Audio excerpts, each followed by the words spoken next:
오늘 말씀은 사랑, 그 숙명이라는 제목입니다. 하나님의 숙명학교죠. 그 숙은 성숙을 말하고 있고, 명은 우리 인생에 비추는 하나님의 빛을 의미하고 있습니다. 오늘 말씀은 오전 예배와 오후 예배 같은 본문으로 두 번 정도 나누어서 전할 생각을 가지고 있고요. 오늘 사랑에 관한 또 하나의 측면에서 좀 살펴보고자 합니다. 지금 주말 캠프 자녀들 독서 교육을 톨스토이 전쟁과 평화라는 도서를 통해 하고 있습니다. 마랴와 나타샤라는 두 주인공이 나오죠. 그들이 각각 오빠이자 정혼한 남자였던 안드레이를 나폴레옹과의 전쟁 중에 잃게 됩니다. 상실의 슬픔에 빠질 수밖에 없죠. 톨스토이는 바로 이 상실의 슬픔을 극복하는 과정을 통해서 그들의 인격의 한 단계 성숙하는 과정을 묘사를 하고 있습니다. 그래서 그런 기승전결의 전이라는 변곡점을 통해서 톨스토이가 무엇을 전하고자 하는지, 그가 말하고자 하는 구원 서사가 분명히 드러나고 있죠. 여러분, 이 세상에서는 다양한 사랑이 있습니다. 하나님의 사랑을 모사하는 대표적인 인간의 사랑은 부성과 모성이라고 할 수 있겠죠. 온전한 부모의 사랑은 바로 그 하나님의 사랑을 그림자처럼 우리가 경험할 수 있는 이 주요 재료가 되기도 합니다. 한편으로 그 부족한 부모의 사랑은 우리 인생에 결핍을 만들어내기도 하죠. 하지만 하나님의 그 크신 사랑이 바로 부모의 사랑의 실상이거든요. 그러니까 부모의 사랑이라는 것은 하나님의 사랑 앞에서 사실상 그 힘을 잃어버리고 의미가 없어져 버릴 정도의 이 사랑이 되는 거죠. 그렇다면 하나님의 크신 사랑은 그 반대편에서 우리가 어떤 부족함과 결핍이 있다 하더라도 그것을 치유하고 온전하게 만들 수 있는 힘이 있다라는 것들을 말하고 있습니다. 그러니까 이것은 분명한 사랑입니다. 뿐만 아니라 또 이 세상에 어떤 사랑이 있는가?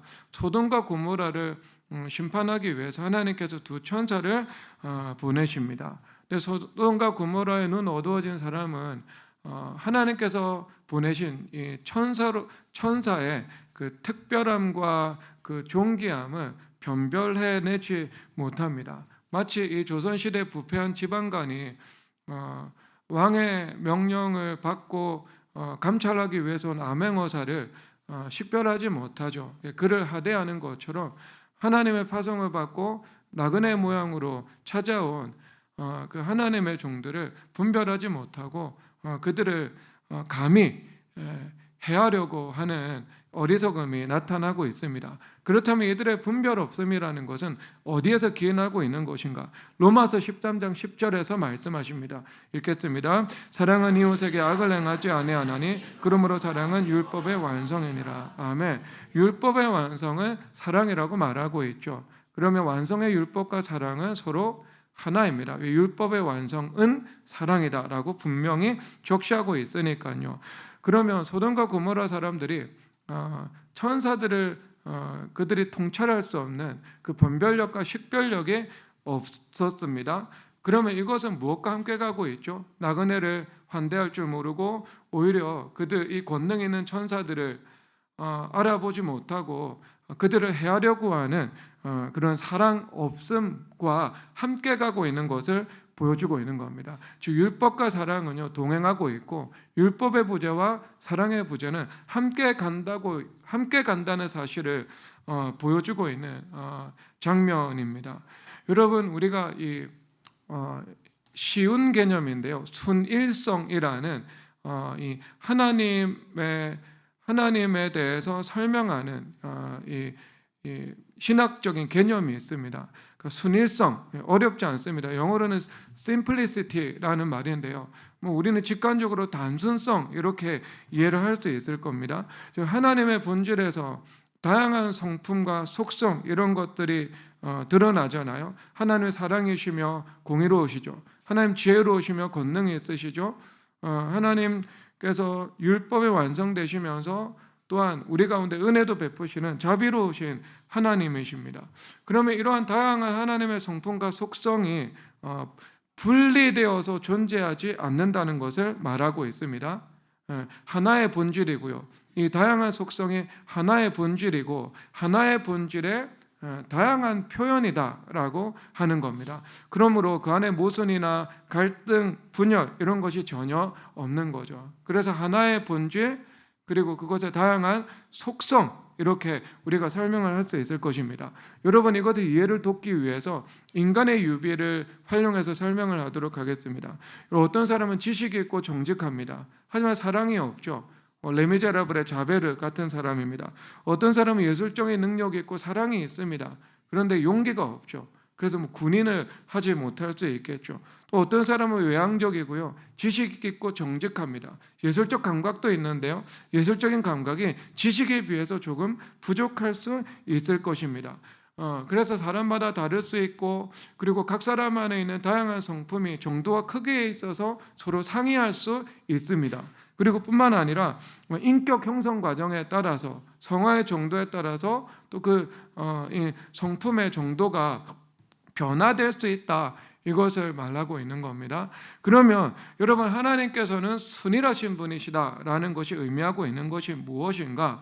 그러니까 이것은 이 하나님의 완전한 지혜, 하나님의 완전한 권능, 하나님의 완전한 사랑, 하나님의 완전한 공의, 하나님의 완전한 선하심과 진실하심 이런 것들이 하나의 본질로서 존재하고 있다라는 겁니다. 그러니까 하나의 본질이고 다채로운 표현인 것입니다. 그래서 그 속성은 완전하기 때문에요. 정도와 크기에 있어서 부족함이나 혹은 차이가 조금 더 없다라는 것들을 말하고 있는 겁니다. 그래서 어거틴이라는 우리 이 신학자는요, 순일한 다양성, 다양한 순일성 이렇게 표현을 하고 있는 거죠. 자, 이것을 우리가 한번 적용하도록 하겠습니다. 이것을 적용한다면 사랑 없이 공의 없이 사랑은 존재할 수 없겠죠. 그렇죠. 공의와 사랑은 하나로 함께 가는 겁니다. 권능이 지혜 없이 드러나지 않겠죠. 무차별적으로 드러나지 않겠죠. 그리고 율법이 배척된 사랑도 역시 존재하지 않을 것입니다. 그래서 여기서 무엇이 무너지는가? 이것이 프로이트적인 인본주의 사랑이 무너지게 되는 겁니다. 프로이트는요, 인간은 오직 리비도라는 성적 욕구의 관점에서 설명을 하고 있거든요. 그래서 모든 것을 리비도로 설명을 하고 있습니다. 그래서 그를 꿈을 상징적으로 해석하려고 하고 있는데요. 꿈에서 나타난 모든 그 상징과 의미를 성적인 관점에서 받아들이고 있는 거죠. 심지어 극단적인 건데요. 어린아이들이 모유를 수유하는 것을 또 성적인 관점에서 보는 거죠. 구강을 통해서 만족을 누린다고요. 그런데 그것은 너무 인간의 상식과 본성에 반하기 때문에 당대 이미 다 반박을 당했습니다. 우리는 다 이해하고 있죠. 모유를 수유하는 그 과정을 통해서 아이들이 보살핌을 받고 사랑의 충족을 누리잖아요. 그 부모와의 사랑의 관계가 형성되는 거 이런 것들을 우리가 상식적으로 생각을 하고 있지 않겠습니까? 그래서 그가 이론이 한 단계 더 확장이 되는데요. 억압이라는 그 말을 사용해서 이 세상에 있는 성에 관한 규범, 그러니까 기독교적인 규범이죠. 그것은 인간을 억압하고 있는 거기 때문에 해방해야 된다라는 그 주장까지 나아갑니다. 물론 그가 미셸 푸코처럼 동성애를 지향하는 극단으로까지는 나아가지 않고 있는데요. 문제가 무엇인가? 하나님의 말씀의 절대적인 기준선을 자신의 임의의 잣대를 이용해서 늘렸다 줄였다 하면서 마음대로 변경하고 있는 것이죠. 그런데 여러분 이것이 어떻게 무너지게 되는가? 바로 율법 없는 사랑 없다. 그 하나님의 심플리시티, 그 순일한 다양성의 관점에 의해 가지고요. 그의 이론은 무너지게 되는 것을 우리는 알 수가 있습니다. 그래서 여러분 율법이라는 것은 언제나 사랑과 함께 가는 거죠. 그러니까 율법의 목적은 우리의 유익과 행복을 위해서 주어진 거죠. 우리의 유익과 행복을 위해서 율법을 주셨다는 것은 율법을 주신 이유는요, 하나님의 사랑 때문이다 라는 것을 의미하고 있는 겁니다. 자, 그럼 우리가 이것을 한번 볼까요? 하나님의 말씀인데 잠언 10장 5절 다 함께 읽도록 하겠습니다. 여름에 거두는 자는 지혜로운 아들이나 추수 때에 자는 자는 부끄러움을 끼치는 아들이니라. 아멘. 여러분, 이것은 때를 아는 지혜죠. 때를 알고 행할 수 있는 명철 필요하다는 겁니다. 이 발렌타인의 추수는요 3월에 시작합니다. 초실절이 있죠, 처절매 드리는 거. 그리고 10월 달에 마무리됩니다. 초막절이 있죠, 추수를 마무리하고 저장한 다음에 감사의 제사를 올려 드리는 것입니다. 그러면 3월부터 10월까지 추수니까요, 여름은요 추수하는 때라는 겁니다. 자, 그러면 씨를 뿌릴 때 씨를 뿌리지 않습니다. 추수할 때 추수하지 않아요. 그러면 추수할 것이 없고 또 먹을 것이 없게 되는 겁니다. 다음에 뿌릴 종자도 없게 되는 거죠. 그래서 이 말씀이 우리 가운데 주는 그 율법의 지혜가 무엇이죠? 그때 하면 안 되는 일을 우리는 반드시 해야 하는 겁니다. 지금 해야 하는 일이 있고 나중에 해야 되는 일이 있죠. 그러니까 지금 해야 되는 일을 하지 않는 것, 이것은 지혜가 아니고 어리석음이다라고 말을 하는 겁니다. 여러분, 중고등학생이 지금 해야 되는 일을 하지 않고 아르바이트를 하고 돈을 벌고 주식 투자를 해서 자산을 증식하고 있습니다. 이것은 지혜로운 일이 아닌 거죠, 여러분. 공부는 그 시기가 아니면 할 수 없는 일이기 때문인 겁니다. 그래서 성경은요, 너희들 마음대로 하라고 말씀하십니까? 하지 않죠. 우리가 마음대로 하면 그거 마음대로 하는 것이 행복이 아니고요, 마음대로 하는 것은 우리의 행복을 도리어 파괴할 뿐이다 라는 겁니다. 그러면 하나님께서 우리 가운데 씨를 뿌릴 때 씨를 뿌리고 추수할 때 추수하라, 공부할 때 공부하라, 일할 때 일하라, 준비할 때 준비하라, 뿌리 내릴 때 뿌리 내려라, 이렇게 우리 주님께서 말씀하시는 이유는 무엇이겠죠? 그것은요, 우리의 유익과 행복을 위해서 요구하는 겁니다. 그러니까 이것을 따르지 않을 때 너희들의 행복이 파괴되고 유익한 것을 볼 수 없으니까 너희들의 유익과 복을 위해서는 너희들 마음대로 하지 말고 하나님의 뜻을 따라서 지금 꼭 해야 되는 일들을 하라, 이렇게 말씀을 하고 있는 겁니다. 그렇다면 여러분, 하나님께서 이 말씀을 주신 이유는 무엇이죠? 우리를 사랑하시기 때문이고요, 그 목적은 우리의 복을 위해서 하나님께서 허락하신 것입니다. 자, 그래서 우리 옆사람에게 인사하도록 하겠습니다. 율법을 주신 목적은 우리의 행복 때문입니다. 네. 자, 그래서 하나님께서 인간 안에 심으신 본성이 있는데요, 행복을 구하는 마음입니다. 행복을 구하는 마음을 여러분, 그것을 이기심이다라고 규정을 하는 것은 그릇된 사고방식입니다. 왜 그런가? 에덴에서 살도록 지음을 받았거든요. 그리고 하나님께서 장차 천국을 주십니다. 천국은요, 행복한 곳이에요. 슬픔과 눈물이 없는 곳입니다. 에덴도 하나님께서 그렇게 지어 놓으셨잖아요. 그래서 하나님께서 우리 가운데 회복된 에덴을 주시고 하나님 나라의 삶을 살아가라고 말씀하시면서 천국은 우리가 죽어서 가는 것도 천국이지만 너희들 안에 있다라고도 주님께서 말씀을 하고 있는 것이지 않겠습니까? 그래서 그것은 우리가 행복한 삶만을 추구하며 살아갈 수는 없지만 우리가 예수님과 동행하는 삶이 행복한 것이고, 그래서 우리가 행복해야 된다는 것, 그리고 하나님께서 우리가 행복하기를 원한다는 사실들은요, 우리가 결코 반대할 수 없다는 겁니다. 그러면 그 행복이라는 것은 어디에서 주어지는가? 신명기 10장 13절 말씀에서 전하고 있습니다. 읽겠습니다. 내가 오늘 내 행복을 위하여 내게 명하는 여호와의 명령과 규례를 지킬 것이 아니냐. 아멘. 행복을 위해서 하나님께서 율법을 주셨다라고 말씀을 하고 있는 겁니다. 행복을, 그러니까 그것은 율법과 사랑의 서로 하나임을 우리에게 말씀해주고 있는 겁니다. 그러니까 사랑 없는 율법 없고 율법 없는 사랑 없다. 율법과 사랑이 우리 안에 조화를 이루고 있고 그리고 이루어지게 된다. 이것을 말씀을 하고 있는 겁니다. 그러니까 사랑은요, 율법과 동행하고 있는 거예요. 자, 그렇다면 여러분, 이런 사랑이 궁극적으로 기원하는 것은 어디에 있는가? 어디에서 시작하는가라는 문제겠죠. 그것은 삼위일체입니다. 그러니까 성부 하나님으로부터 성자 예수님은 영원히 출생하시죠. 시간적인 출생이 아닙니다. 그래서 삼위일체 하나님은 어제나 오늘이라 영원토록 삼위일체 하나님으로 존재하십니다. 성자 예수님이 존재하지 않았다가 존재한 거 절대 아닙니다. 여러분, 그리고 성령 하나님은요, 성부 하나님과 성자 예수님으로부터 나십니다. 이것을 신학적으로 발출이라는 용어로 사용을 하고 있죠. 성경의 근거를 보도록 하겠습니다. 시편 2편 7절입니다. 읽겠습니다.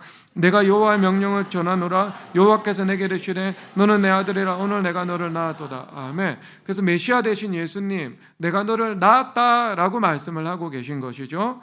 그리고 요한복음 15장 26절입니다. 내가 아버지께로부터 너에게 보내 보혜사 곧 아버지께로부터 나오시는 진리의 성령이 오실 때 그가 나를 증언하실 것이요. 아멘. 그래서 하나님 아버지로부터 나온다, 즉 예수님으로부터 나온다. 누가? 성령 하나님께서 말씀을 하고 있는 겁니다. 그래서 이것을 헤르만 바빙크라는 네덜란드 개혁주의 신학자는요, 이것은 하나님의 신적 존재 안에 자기 전달이라고 말을 하고 있죠. 이것을 우리가 어떻게 적용할 수 있는가? 하나님께서 세상을 창조하시고 세상에 생명을 주는 그 사랑의 행위의 근본이 바로 삼위일체라는 것에 있다, 트리니티에 있다, 이것을 말씀을 하고 있는 겁니다. 그래서 요한일서 4장 8절에서 말씀하고 있습니다. 사랑하지 아니하는 자는 하나님을 알지 못하나니 이는 하나님은 사랑이시니라. 아멘.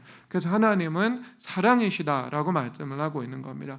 그래서 이 세상에 존재하는 모든 사랑은요, 그 사랑이라는 것에 존재의 그 기원과 시작과 힘을 어디에 두고 있다고요? 그것은 사랑이신 하나님께 두고 있다. 이것을 말씀해 주고 있는 겁니다. 여러분, 이것을 우리가 근거를 통해서 한 번 더 보도록 하겠습니다. 누가복음 10장 39절에서 40절입니다. 읽겠습니다. 그에게 마리아라는 동생이 있어 주의 발치 앉자 그의 말씀을 듣더니 마르다는 준비하는 일이 많아 마음이 분주한지라. 예수께 나아가 이르되 나 혼자 일하게 두는 것을 생각하지 아니하시나이까. 그를 명하사 나를 도와주라 하소서. 아멘. 여러분, 이것을 저는 마르다와 마리아를 다양한 관점에서 이미 우리는 본 적이 여러 번 있습니다. 근데 오늘은요, 저는 이런 한번 각도를 활용을 하고자 하는데요. 일반 은혜와 특별 은혜라는 그런 관점에서 보도록 하겠습니다. 그러니까 하나님께서 일반 은혜 안에서 허락하신 사랑은요, 율법 없는 사랑이 아니라고 한다면 세상에서 모든 사람들이 사랑을 하면서 살아갈 때 그 사랑은 선에 들어간다라는 것을 말하고 있는 겁니다. 그러니까 세상 사람들이 부모의 사랑, 이렇게 이거 선이라는 거죠. 제가 예를 들어 보겠습니다. 제가 예전에 이사를 갈 때 전세 계약금 2천만 원을 건 적이 있거든요. 근데 기한 안에 저희 집 전세가 나가지 않았고 또 대출도 되지 않는 상황이었습니다. 그래서 막막해가지고요, 이 부동산 대표님께 전화해서 그냥 계약을 포기하면 어떻겠습니까? 라고 이 말씀을 드렸습니다. 근데 저는 그러면 계약금 돌려주거든요. 다른 사람 계약금 2천만 원, 계약이 이루어지지 못할 것 같으니까 그것을 제가 사취하는 거, 이것은 이 하나님 앞에서 해야 하는 우리의 양심의 법이 아닌 거죠. 그러니까 법적으로 그것을 먹을 수 있다 하더라도요, 그 하나님 앞에서 절대 바른 행위는 아니거든요. 그 사람 피눈물 흘리고 있지 않겠습니까? 근데 그 부동산 대표님께서요, 말씀을 하시는 거예요. 목사님, 그분들은 2천만 원 돌려주지 않고 다 먹을 분들입니다. 라고 하면서 계약하셔야 됩니다. 그리고 부족한 돈 6천만 원은 제가 빌려드리도록 하겠습니다. 라고 하시는 거예요. 그리고 나서 차용증을 쓰러 갔는데요, 목사님, 믿어요. 차용증 안 써도 돼요. 라고 말씀을 하시는 거예요. 그러니까 여러분, 이것은요, 분명히 일반 은혜 안에 있는 선이다라는 것을 우리는 부정할 수 없습니다.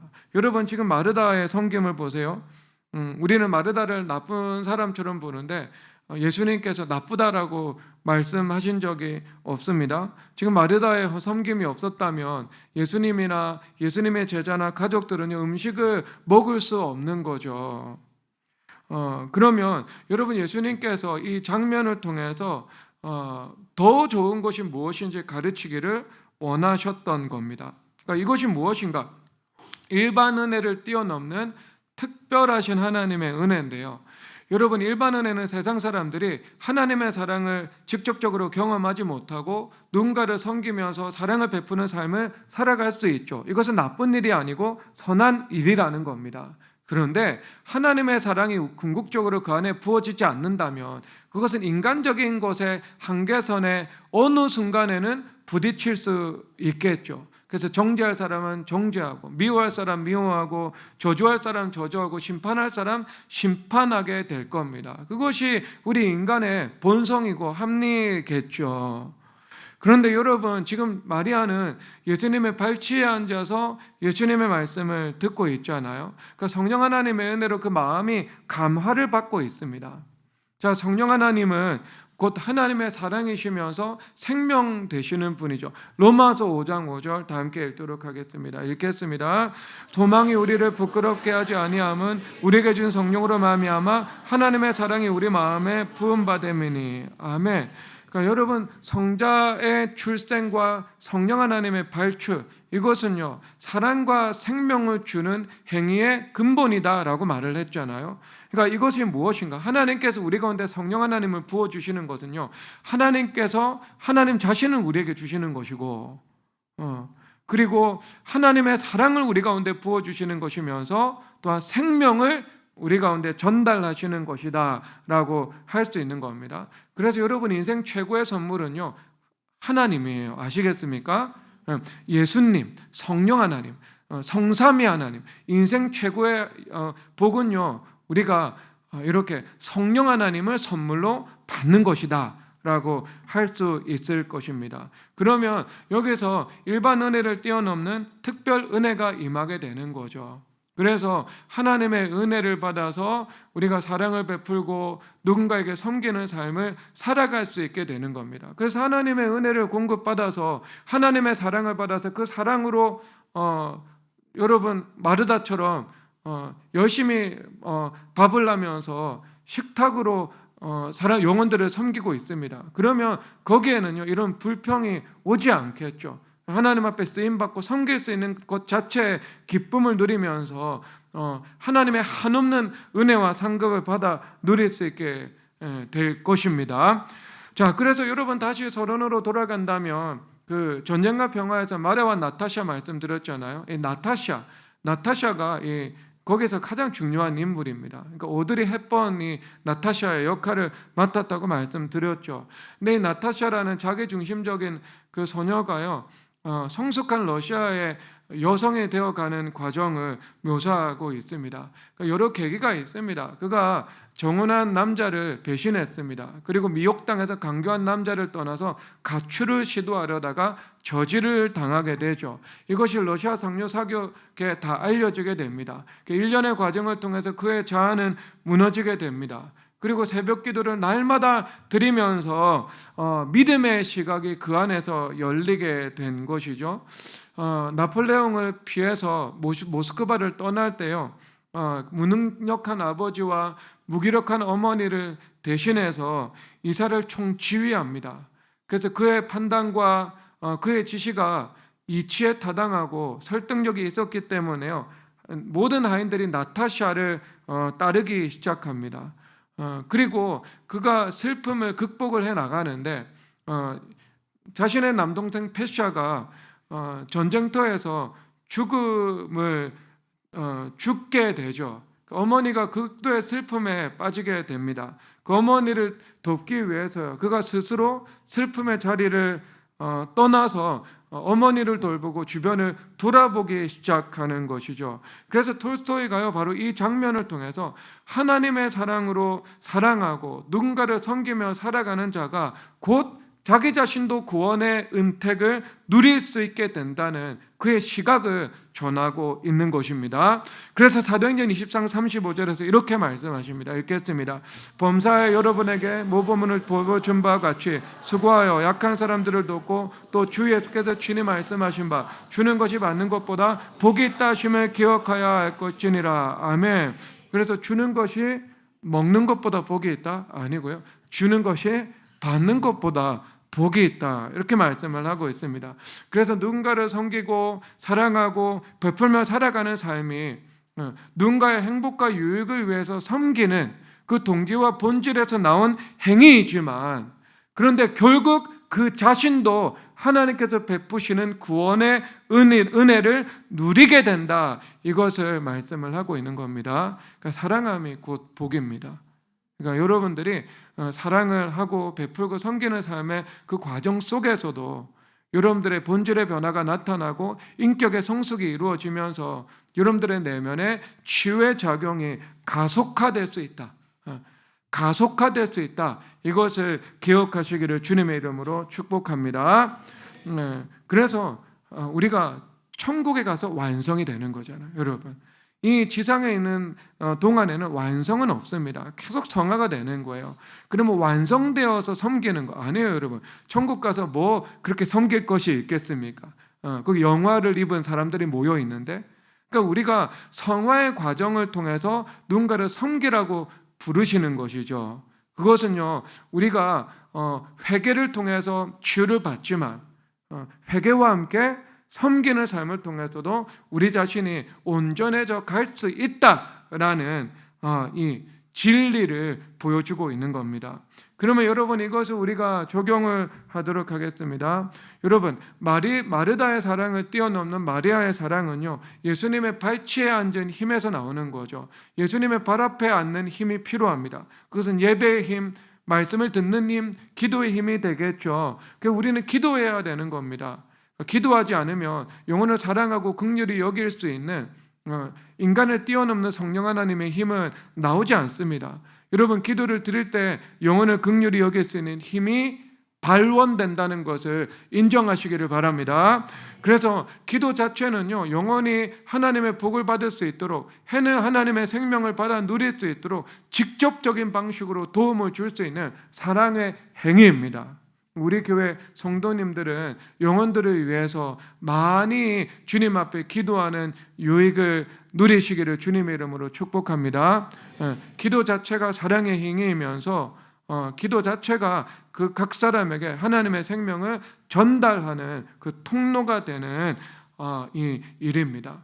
영혼들을 위해서 많이 기도하는 것, 이것 자체가 사랑이고요. 그리고 사랑이 여기에서 시작된다는 것을 여러분 알고 그 복을 경험해야 됩니다. 그리고 두 번째는요, 우리가 무엇이 필요한 거, 환대해야 되는 거죠. 그래서 여러분, 아브라함을 통해서 롯이 하나님의 의가 무엇인지 교육을 받았죠. 그래서 소돔과 고모라 안에 살았지만 소돔과 고모라의 백성들과 다른 점, 그것은 그 나그네로 방문한 그 천사들의 특별함과 존귀함을 볼 수 있는 눈도 가지고 있었지만, 기본적으로 그가 나그네를 사랑하고 환대할 수 있는 그 배경을 가지고 있었던 겁니다. 창세기 19장 2절에서 3절 다 함께 읽도록 하겠습니다. 읽겠습니다. 이르되 내 주여 돌이켜 종의 집으로 들어와 발을 씻고 주무시고 일찍 일어나 갈 길을 가소서. 그들이 이르되 아니라 우리가 거리에서 밤을 새우리라. 롯이 간청하매 그제서야 돌이켜 그 집으로 들어오는지라. 롯이 그들을 위하여 식탁을 베풀고 무교금을 구우니 그들이 먹으니라. 아멘. 여러분, 이 두 천사의 행보를 한번 주목해 보십시오. 두 가지 목적을 가지고 소돔과 고모라 방문하죠. 첫 번째는 심판하기 위해서 방문하고요. 두 번째는 아브라함의 그 기도를 들으시고요. 소돔과 고모라를 심판하기 전에 롯과 그의 가족들을 빼내기 위해서 방문한 것입니다. 그러면 여러분, 롯이 초대하지 않아도 롯의 집을 방문하고 또 그의 집에 직행하는 것이 투두리스트에 한 가지 주요 항목을 체크할 수 있는 길이잖아요. 초대하지 않아도 방문해야 되거든요. 그런데 여기서 롯의 제안을 오히려 거절을 하고 있네요. 방문해 주세요. 방문하지 않을 겁니다. 우리는 길에서 밤에 유숙할 겁니다. 라고 말하고 있습니다. 그러자 성경에서는 롯이 간청함에 천사들이 그의 집에 방문했다라고 말을 하고 있는 겁니다. 여러분, 그래서 이것을 통해서 이 성경 기자가 부각시키고자 하는 거예요. 롯의 적극적인 사랑과 환대를 강조하고 있고요. 그리고 나그네로 방문한 천사를 섬기다가 롯 자신도 구원받은 그 사실들을요 선명하게 처리해서 전하고 있는 것입니다. 그러니까 여러분, 이것은 같은 관점의 내용이죠. 그러니까 우리가 누군가를 섬기고 환대하는 삶을 살아가야 한다, 이것을 말씀을 하고 있는 것입니다. 그럴 때 사랑이라는 것은 우리의 숙명이라고 이야기를 했죠. 그러니까 이런 사랑의 삶을 살아갈 때 우리가 더 성숙해지는 인격이 될 수 있는 것이고요. 그리고 그 성숙해지는 그 사랑의 인격과 행위를 통해서 무엇이 또한 임하게 되는 거죠?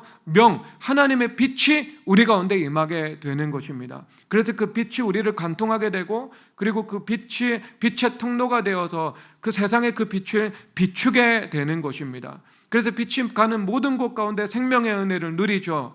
그래서 나 자신도 생명의 유익을 누릴 뿐만 아니라 나와 함께하는 사람들도 함께 그 복과 사랑을 누릴 수 있게 된다, 이것을 말씀을 하고 있는 것입니다.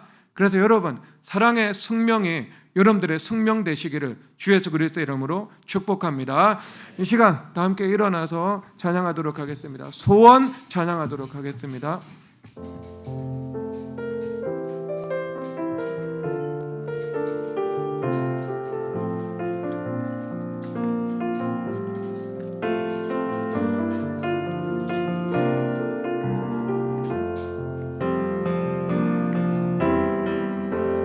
삶의 작은 일에도 그 마음을 알기 원하네. 그 좁은 길로 가기 원해. 나의 작음을 알고 그분의 크심을 알며 소망 그 좁은 길로 가기 원하네. 솟은 산이 되기보다